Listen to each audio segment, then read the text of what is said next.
Hola, Leones, and bienvenidos to the flagship Lions of Liberty podcast, where I am broadcasting from an undisclosed international location. And before I get into today's exclusive interview with Congressman Justin Amash, I want to tell you about another friend of the show. His name is Dan Smots, and he does a whole lot of things. One of those things is, well, he creates graphics, he creates videos through his company Goulash Films. He actually created the graphic that I used to promote today's episode. But he also does something else. He has his own podcast called The System is Down. And Dan is also a fellow libertarian, so a lot of libertarian themes do work their way in there. He's also a big fan of Mr. Vermin Supreme, so you hear him talking about that campaign quite a bit. But Dan gets into all sorts of strange topics, conspiracies, philosophies, religion, all sorts of things, and he comes at things from a very open-minded approach, a very libertarian approach philosophically, you might say. So I highly encourage fans of this program to check out The System is Down. You can find more by looking it up on your podcast apps. You know how this works, friends. Or check it out over at tsidpod.com.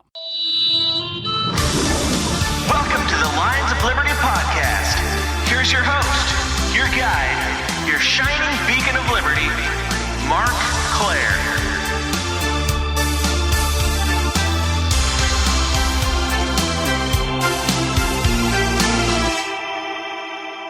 My guest today is not only a U.S. Congressman, he is now the very first Libertarian Party Congressman in the history of the United States, and he is currently exploring seeking the Libertarian Party's presidential nomination. Very pleased to welcome back Congressman Justin Amash.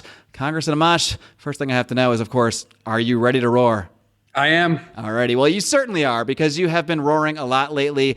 You've been in the media a lot, of course, discussing your move to the Libertarian Party and your potential bid for the presidency. So I just want to kind of start by recapping your thought process over the last year or so since we last spoke on this program. And at that time, you were still a Republican. You were known, there are a lot of articles calling you sort of the loneliest Republican in the GOP. So I'm curious, when exactly did you decide to leave the GOP? When you decided to do that, why did you decide to do so as an independent as opposed to joining the Libertarian Party? There had already been rumblings of you potentially running for president even at that time, and you had mentioned that you were considering that possibility. So I'm just curious why you decided to go independent immediately before just recently now deciding to join the Libertarian Party, become a lifetime member, and seek its presidential nomination.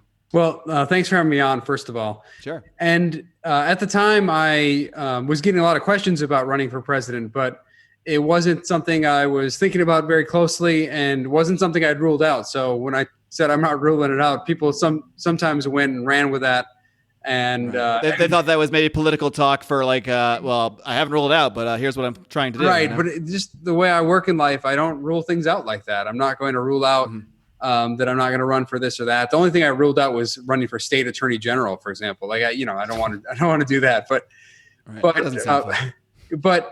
I'm open to different things in life, so I don't want to rule it out. But at the time, I was trying to emphasize the brokenness of the two-party system, and I think that it would have sent the wrong message to just jump into another party. I wanted to make sure that the message was clear that the party system isn't necessary. You don't have to be part of a political party to affect change in this country. And in fact, I think we all want to get to the place where we don't have to worry about political parties, where we're just individuals who run for office and people can vote for us based on the principles we talk about. It's not that hard these days because there's so much access to information that if I don't have a political party, people can still find the information about me. You don't have to be a Republican or a Democrat. Now, I spent some time serving as an independent. It was a very successful tenure serving as an independent. The people in my district really liked it. But ultimately, I think that the change to get to the place where there are hundreds of legislators who are serving as independents is a long process. We're not even close to getting there. People still like to feel like they're part of something. And I think that the Libertarian Party presents an opportunity to offer a strong competitor to the other parties and to actually even supplant the parties as a major party. So I think that going forward in the next decade or so, when we know that there will still be political parties, it's important that these parties are challenged. And hopefully someday in the distant future, we do have, and hopefully it's not too distant, that we do have a situation where we don't need these parties, where we can just run as individuals, but we're just not there yet. How did this idea of trying to seek the Libertarian Party's presidential nomination come up? Obviously, people were asking you about it for the last year plus already, but were there people and activists within inside the party that reached out to you and tried to get you more involved? Was it something that you more sort of just decided on your own? What were the influences when it came to making this final decision to jump in the race, or to at least explore jumping in the race, depending on how we're defining that right now? Yeah, well, I certainly heard from people within the party. I mean, people know I'm a Libertarian member of Congress, and whatever my party label, whether it was Republican or Independent, I was a very Libertarian member. And so people had always been reaching out to me. That means activists and also even some officials, but just gauging things. Nobody was ever really pressing me like, hey, you've got to come over or anything like that. But people were reaching out and saying, hey, maybe this is a place for you. This could be a home for you. And so I definitely did give it a lot of consideration over time. But ultimately, what made me make the decision right now was I want to affect change. I have a platform to affect change. And I do think the Libertarian Party is a place that can serve to challenge the establishment, can serve to challenge these two parties. And I want to be a part of that, not just in the near term, but in years to come. I want to grow it into a much larger and stronger party and help candidates all across the country down ballot.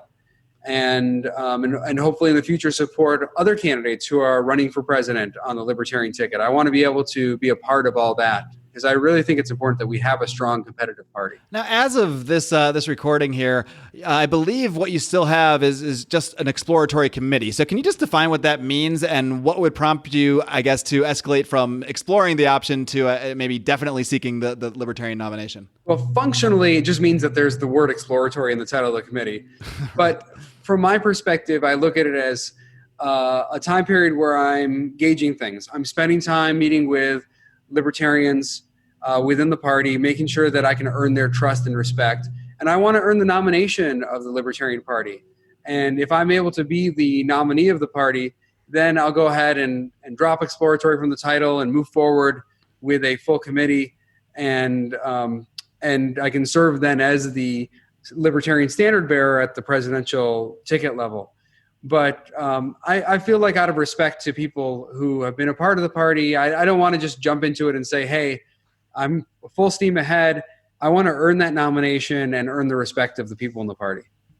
Right. And I'm sure you heard that is one of the criticisms a lot of people have about you joining so close to, I guess, what was supposed to be the date of deciding the nominee. That's a little bit up in the air at this point. It's still yet to be determined how we're going to decide the nominee. But that aside, I think it was maybe about a month before the originally scheduled convention that you announced this committee. So what do you say to those that say, we welcome Justin Amash into the party. We're glad he's here. He's bringing a lot of attention to the Libertarian Party, but he just showed up, a few weeks ago. Meanwhile, many of the Libertarian Party presidential candidates have been actively campaigning, going to conventions, have been doing that for a year. In the case of Adam Kokesh, for like 5 years. So what do you say just to that general criticism of people that would say, we're glad you're here, but maybe it's not time for you to be the nominee yet, to be seeking this office when so many others have been working so hard for such a long time at this campaign process? Yeah, well, I would have entered a while ago. I started to look at it more closely nearer to the beginning of the year in February, and I even paused my congressional campaign to spend time doing that.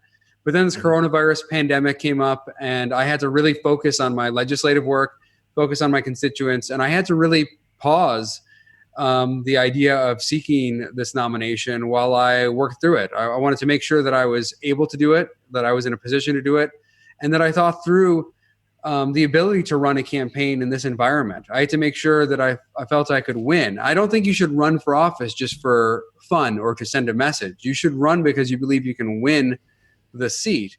And sometimes you're still up against long odds, but that's not the point. If you don't have any path to victory, you shouldn't do it. You have to have a path to victory. And there is a path here, and I do want to be a part of this party. And I'm in a position right now where I have influence within the political world, where I am a sitting member of Congress and can make an impact. It's easy to say, well, just run in some other year.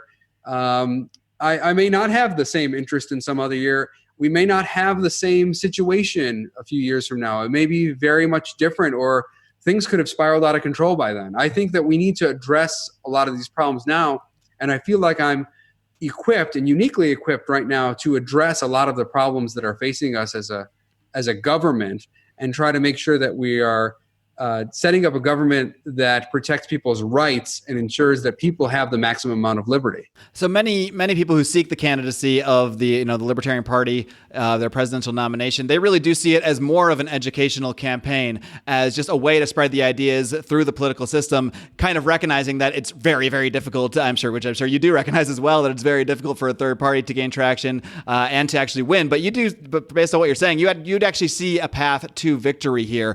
So what does that path look like? I mean, how do you see yourself, if you were to achieve the nomination, how do you see yourself getting invited to debates in a time when, the Committee on Presidential Debates is co-owned by the Republicans and Democrats? There's no real reason for them to let anybody else in. And they try to generally lock other voices outside of the political process. So what do you see a Justin Amash path to victory looking like? Well, you have to get to about 15% to get into the debates.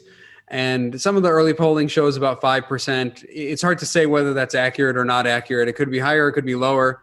Right now, my name ID, like any candidate, is going to be pretty low compared to the two-party candidates. I don't have the name ID of Donald Trump or Joe Biden, but on the other hand, I do have more name ID than most people who would be running on a third-party ticket. So that gives me an advantage. I start with an advantage, and I'm going to keep working it for the next few months to grow that name ID, to grow the message, and the message has to be one of liberty. It's about what's wrong with our system, how it's not representing the people, and how people's rights are being violated left and right.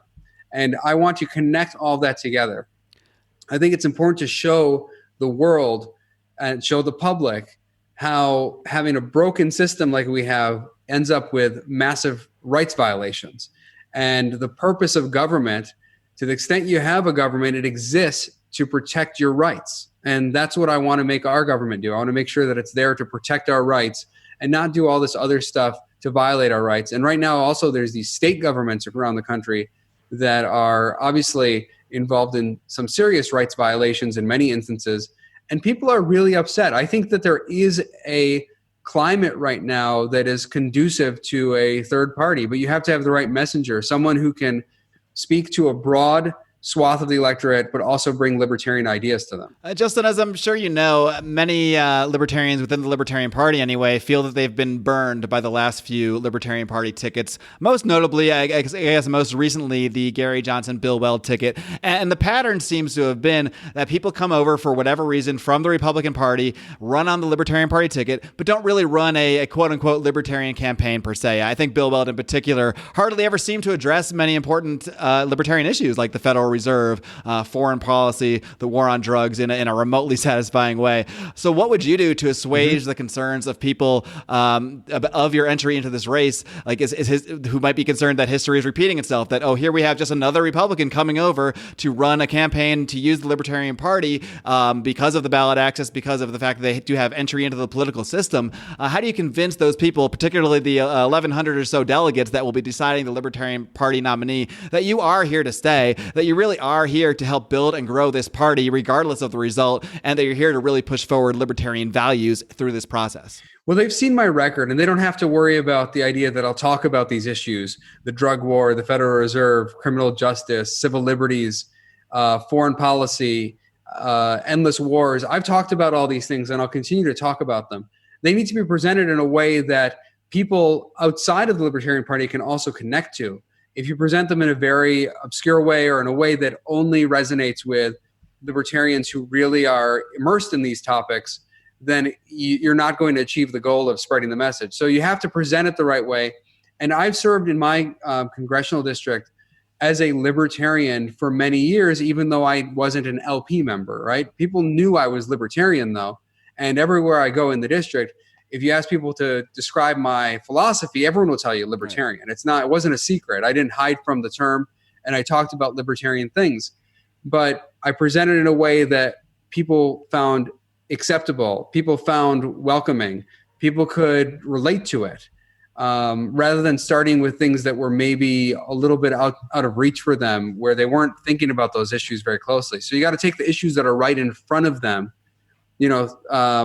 Drug laws, for example. Everyone's thinking about marijuana in the state of Michigan. You got to take the issue that's right in front of them and present it in a libertarian way and explain it to them.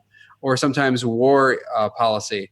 There are issues we can connect to the voters directly. And there are other issues that are more difficult. Like if you start talking to them about Austrian economics, it will be very hard to reach people. I mean, you can reach them, and I do sometimes tweet about Austrian economics or put something out there about Hayek or Bastiat or Mises or someone. But if you are focused all on that, you're not going to reach enough people. So I will be doing all of the things that libertarians want me to do in terms of spreading the libertarian message, but it's going to be done in a way that is approachable to lots of people, that I want people to feel welcome to come into the party. I don't want to scare people away from the party. We have to bring them in and make them realize that they're already libertarians. I want them to be curious about that Austrian economics book. I want them to pick it up on their own and read it, because they learn about our principles through issues that they already care about. Hey there, Liberty Kitties. Time to take a quick time out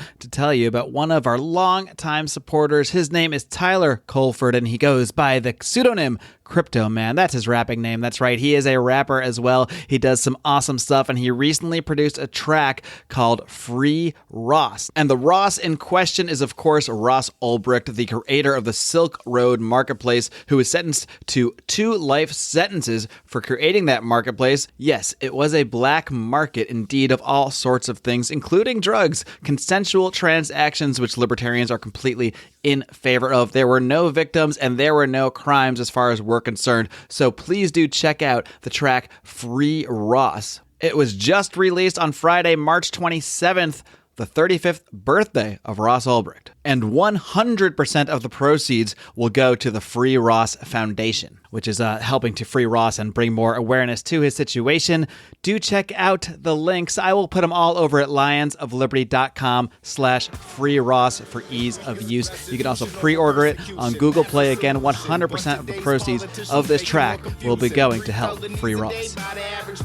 Still wonder why there's an overpopulation in the prison system, persecuting crimes when there is no victim. Parents doing time, separating children, perpetuating crime to a future generation. I know personally that what many Libertarian Party delegates specifically really want to see in the nominee is someone who can really articulate the ideas of libertarianism really down to the core, while doing, as you said, reaching the common person. So, I mean, I guess that's kind of a tricky rope to walk, where you're trying to spread these ideas, and especially in your case, you have to please the libertarians first. You have to get that nomination first before you get that next chance to sort of get an even bigger platform to really spread the ideas. So how do you see kind of balancing that not act, so to speak, but how do you see sort of putting forward a hardcore libertarian message that can resonate people and not scare off the common person? Because I know what a lot of people will say is that, you know, if you're not getting the hardcore message out there in the hardcore way that libertarians are used to hearing, they will say, well, you're just watering down the message. So how do you kind of do what you're trying to do here, where you're trying to spread the ideas, trying to get it in front of as many people as possible while not watering down the message, while still getting them the pure, correct message along the way? A lot of times it's just about your tone and composure when you're talking about the issues. It's not about the specifics of the policy. People are very accepting of a lot of different policies. Like I said, I'm not sure that Austrian economics is immediately relatable to everyone if you just present it like that and you just start talking about Austrian economics. Well, you can't just hand everybody man, economy, and state and move along. Yeah, I don't think it's that easy. But you want people to come to it. You want to present enough of the other aspects of libertarianism where they pick that book up, where they say, hey, I want to see what else is out there because this is interesting to me. So I will go out there and present these issues in a way that people can relate to, people can understand, and they will be principled positions that I take. It's not going to be watered down positions. They will be principled positions. Libertarians aren't going to agree on 100% of anything. You know, it doesn't matter what I say or what you say or what anyone else says. We're going to have disagreements. In fact, if you look at the Libertarian Party, even the fact that it's broken up into different groups in some sense shows that there are disagreements within the party about things, and that's okay. We're going to have those disagreements. There's no party where everyone's going to agree on all the things. It's just not possible. It's totally unrealistic. If you want a group of people who agree with you on everything, you just have to live by yourself. There's no one who's going to agree 100% with you. I'm married. I have kids. We agree on a lot of things, but we don't agree on everything. And that's just life. And so we have to just get the message out in a way that is approachable. And I will focus on those principles throughout the campaign. I know early on I've been interviewed and people ask about, can you win and all this kind of stuff. And we haven't been able to focus on the principles and ideas as much as possible. But as the campaign goes on and people stop asking the questions about, can you win, there will be more focus on all these issues. And that's where I think we'll really shine and present a huge contrast compared to the two major party candidates. About a week or so ago, you mentioned in an interview with the Libertarian Republic, speaking of potential disagreements, that you had not studied the entire Libertarian Party platform. So I'm curious if since that time, have you read the Libertarian Party platform, and are there specific points that you've seen in there on which you disagree? And if so, like, how do you kind of see yourself managing your perhaps deviations from the stated platform into your candidacy, into your campaign? I have studied it, and at the time, it was early on, and I hadn't dug into it at all. But and I didn't want to say I studied it carefully when I had read it, but I hadn't studied it carefully enough. So I have studied it and spent a lot of time with it now, and I do think that my views are aligned with the platform. So I don't have any major disagreements with the platform. I'm pro-life. I know that will cause some concern for some parts of the Libertarian Party. But that's an issue that a lot of people are split on within the party. For my part, my expectation is the only thing I would have to do as president is perhaps sign appropriations bills that touch on this issue. Because the issue is so controversial between Republicans and Democrats alone, it's never going to get to my desk where you have some kind of major change, at least not in the near term. I just don't see that happening. I've served in Congress and I haven't seen it in all these years where you get some kind of major policy change. So it'll be about funding, and there's a lot of agreement, if not 100%, it's probably pretty close to not funding abortions through the government, not having the federal government involved in abortion funding. So I think that's a place where there will be some initial concerns, but when you think through the practical approach, it's not going to be a huge difference. I've talked about this emergency relief that some people have characterized as UBI. First, I don't think UBI itself is necessarily not a libertarian issue. There are libertarians who have spoken about UBI, but I'm not advocating for a UBI in this case, because if you're going to put a UBI in place, you'd have to have some major reforms to government. You'd have to overhaul the entire welfare state. I don't think you want to put a UBI in place and also have a massive welfare state. But as an alternative to the welfare state, it might make more sense. Sure. I mean, I've hosted a debate on this very program about that specific issue. If UBI replacing the welfare state would be more libertarian or create a more free society, and it's certainly something that libertarians do debate. Yeah, and one of the reasons it's not, for me, as bad as a welfare state is because you just want to get money to the people and get the government out of the way. That's the best way to avoid central planning and avoid control of people's lives. Is it a redistribution? Yes. But everything is redistribution. I mean, taxation and spending itself is a redistribution of resources. There's no doubt about that. Whatever taxation system you support, there's some redistribution involved. Whatever spending you support, there's some redistribution involved. There's just no way around that. So I think it's matters of degree, and you have to think about the degree and think about the need. In this case, I think that compared to the $3 trillion that was sent to banks and sent through a bunch of programs and enhanced unemployment benefits and all the rest, it makes a lot more sense to just give cash payments for a few months. It would have been cheaper, faster, and it's less government control. It gets the government out of the way. So is it some kind of utopia? No, it's not a utopia. But in a pandemic and a crisis like this where governments are telling businesses, hey, you can't stay open, this might be the most appropriate libertarian response compared to the other responses, which might be something like, well, just let the free market handle it, and government told people to close down their shops and they're just out of luck. I've heard things like, well, we could have cut their income taxes or cut some other taxes, but that would take a while to work itself in. It's not like that would happen overnight. That is a longer process, and it certainly doesn't provide emergency relief to someone who's just been told that they can't operate their business and they have to send their employees home. It doesn't help them in the near term. So it's not perfect, but the best we can do is minimize the shocks and get the government out of the way as much as possible. Is your real position on this basically like if Congress is going to pass a package spending a bunch of money to people, it may as well be directly to the people instead of to all these giant corporations, to all these giant programs, these unrelated programs? That's essentially my position, because you have to remember we're working with a Congress that is full of Republicans and Democrats. It's not a Congress full of libertarians. If you had a libertarian Congress, you might take a very different approach to a lot of these issues. You might take a very different approach to how you prepare for a pandemic in advance. You might be more prepared, or you might have been, paying in some other way slowly over time to prepare for it. There may have been some other version that libertarians would accept. There may have been a more voluntary approach to prepare for it. There are all sorts of things that a libertarian Congress might have come up with in advance, but we're not dealing with that Congress. We have a Congress of Republicans and Democrats, and they're going to spend a lot of money, and the people are going to support it.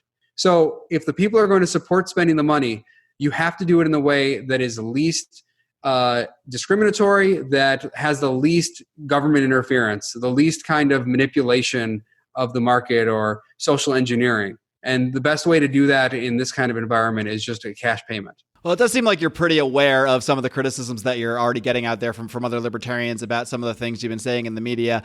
So just another one I want to bring up. Some libertarians were upset by recent comments that you made when speaking with Jake Tapper on CNN, in which you were critical of armed protesters at the Michigan State Capitol who were protesting stay-at-home orders. And you told Jake Tapper that I think it's a terrible idea to come into the Capitol bearing weapons, knowing that it might be seen as some sort of intimidation against legislators. Many libertarians took that as a knock against the Second Amendment or a knock against the protesters themselves. So can you clarify those comments, particularly in relation to the right to bear arms? Well, it's not a knock against either one. I'm fully supportive of the Second Amendment. I've been a huge gun rights supporter throughout my time in Congress, and you can see my voting record on that and the statements I've made in the past. In fact, if anything, I've thought that the gun legislation they bring through that's coming from the NRA and other groups is too much of a restriction. It's putting the government in too much control of our rights. And so I've fought against the NRA on some of those issues and stood with people like Thomas Massey, the chairman of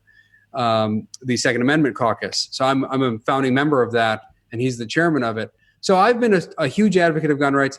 I, of course, support protest 100%. I believe everyone has the right to protest. I believe the vast majority of protesters who came to the Capitol were peaceful and doing the right thing and behaving appropriately. However, if you come into the Capitol, especially into the Senate gallery, standing above the legislators, and you're carrying large arms, it's going to be viewed by those legislators as some kind of intimidation. There's no doubt about that. And I know that people don't like that word, but that's the reality of it. We can't pretend like other people don't have emotions, that other people don't exist. Whatever rights you exercise, you have to realize that you impact other people with those rights. Right or wrong, you can fully have the right to do these things and still have an impact that is not advancing your cause. And just today, the governor came out and said, well, I think that we should do away with allowing guns into the Capitol because people saw what happened and now they're scared. This is exactly the kind of backlash I wanted to avoid, because people should have the right to keep and bear arms. But if you do it in a way that maybe scares people, and I know people will say, oh, the point is to scare legislators. I don't think that's a good point to make. We wouldn't be good with Antifa or some other group showing up at the Capitol with large weapons and standing above libertarian or conservative legislators. I think that people would say that that's wrong and they'd be upset about it. So people have the right to do these things. That doesn't mean that they should, and it can push people away from your views. And that's what I wanted to warn about. And people took one clip out of context. I've been talking about this a lot, and I think my position was clear, but people take one clip out of context and present it as the position. For you, it sounds like it's not about a rights issue. It's about more of a marketing issue, how the public is going to see it than whether you're right to do it, which are different things. Not, of course, I'm 100% for people's rights. I'm a big advocate of open carry. I support people's right to do that. In Michigan, I see people open carry all the time, and it doesn't bother me in one way or another. It's not something I'm doing, but it doesn't bother me when people do it, and I believe people have the right to do it. All right, a couple more quick questions that I know Libertarian Party members and Libertarian delegates, of which I am one as well, want to know from you. One of them is, regardless of the outcome of what goes on here, I mean, you got into the race pretty late. We still don't even know how or when the nominee is going to be decided. Regardless of the outcome, even if you don't get the nomination, do you plan to support the Libertarian Party's nominee? Do you plan to support the Libertarian Party, the down ballot candidates, regardless of what happens in this nomination process? Yes, absolutely. First of all, I'm a Libertarian. I'm a Libertarian Party member. I'm going to support the Libertarian Party candidates and the Libertarian Party nominee. But even if I weren't, I would support the Libertarian Party candidates and nominee, because the Republican and Democratic parties are broken and their candidates are terrible. So, especially at the presidential level. So, I'm not supporting those presidential candidates. I know another thing a lot of Libertarians are looking to hear from you. We just started our debate series. We recorded our first of those last night when we're speaking right now. Do you plan to get involved in Libertarian debates? We certainly plan to have more here at Lions of Liberty. Do you plan to debate the other Libertarian candidates through this process? Yes, and we've got some debates scheduled coming up, and we're going to keep doing that and making sure that people get the chance to see me in a debate, and I get the chance to address these same issues with the other candidates there.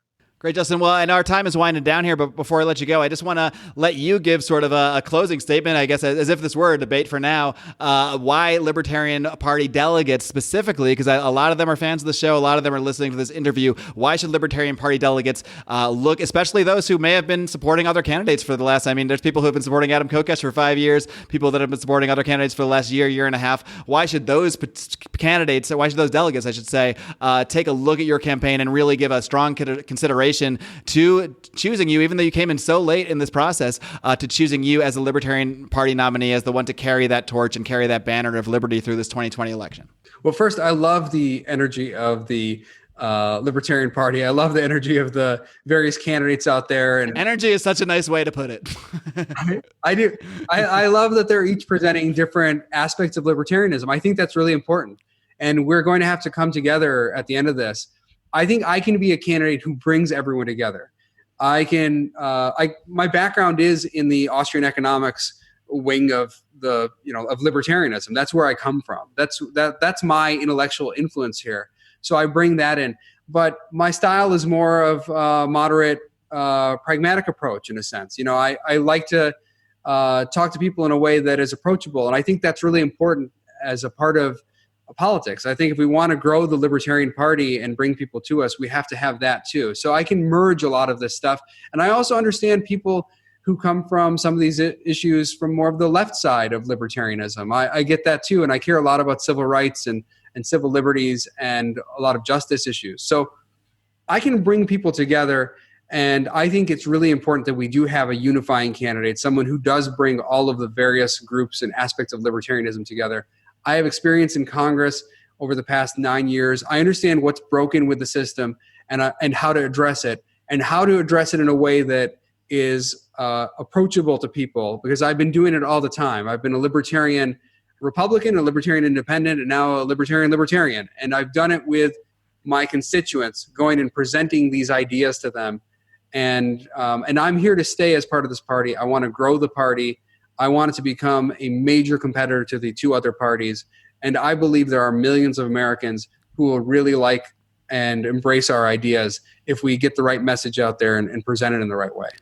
So I'm asking for your support. Check out amashforamerica.com. And if you can support me, I'd appreciate it. Well, Congressman, regardless of how this nomination plays out, like I said, we don't even know how the nominee is being decided or when it's being decided at this point because of everything going on with coronavirus. But it's safe to say that you have brought a ton of attention to the Libertarian Party that wasn't there before.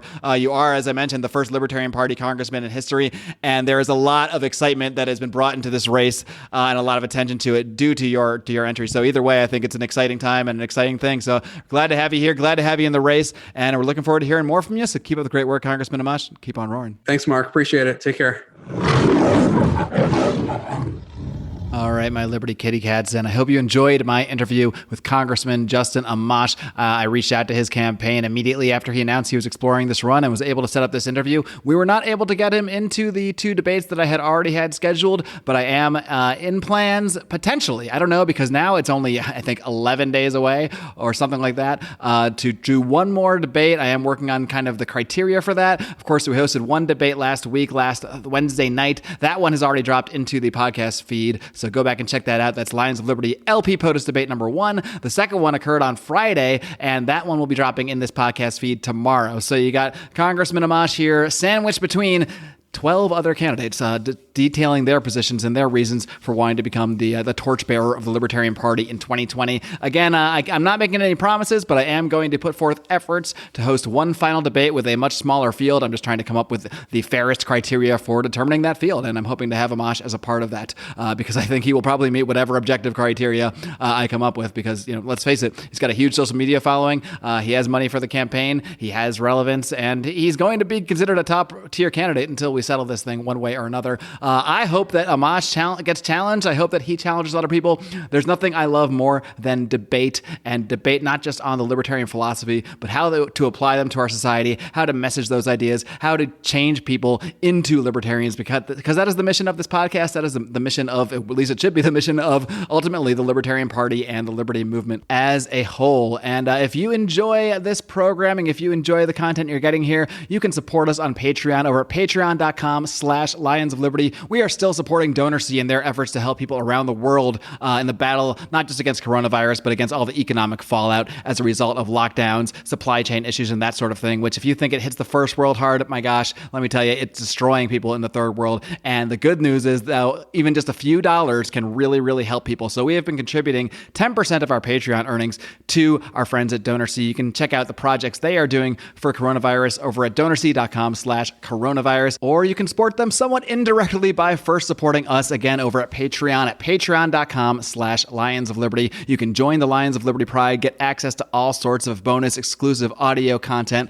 live streams, early access to certain interviews like this one. Our friends in the Pride got access to this interview on Thursday of last week, immediately after it was recorded, and I got a lot of positive feedback already. But whether your feedback is positive or negative, I always want to hear it. You can express yourself in our public forum, the Lions of Liberty Forum. I shouldn't say public, it is a private group, but we let pretty much everybody in. Just look up Lions of Liberty Forum on Facebook for that one, and then we, of course, have the very super secret, ultra secret Lions of Liberty Pride group for our supporters on Patreon.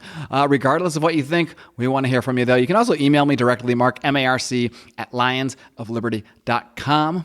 And if you missed last week's debate number 2, which took place on Friday night, check it out in this very podcast feed tomorrow. We had a heck of a time doing it. It featured Adam Kokesh, Daniel Taxation is Theft, Berman, Arvin Vora, John Mons Jr., at least for a good portion of the show, Sam Robb, and the always entertaining, making his return to the Lions of Liberty podcast after a couple of years, the enigmatic, so to speak, John McAfee. And me and him have something in common. We're both broadcasting from undisclosed locations internationally. So stay tuned for that exciting debate tomorrow, and stay tuned for everything we're doing here at Lions of Liberty. Of course, you have Brian McWilliams every single Wednesday with his weekly shot of comedy, culture, and liberty on Electric Libertyland, while John Odie Odermatt is going to wrap things up as he does every single week with his hard-hitting and inspiring look at the broken criminal justice system on Felony Friday. Until next time, kiddos, Live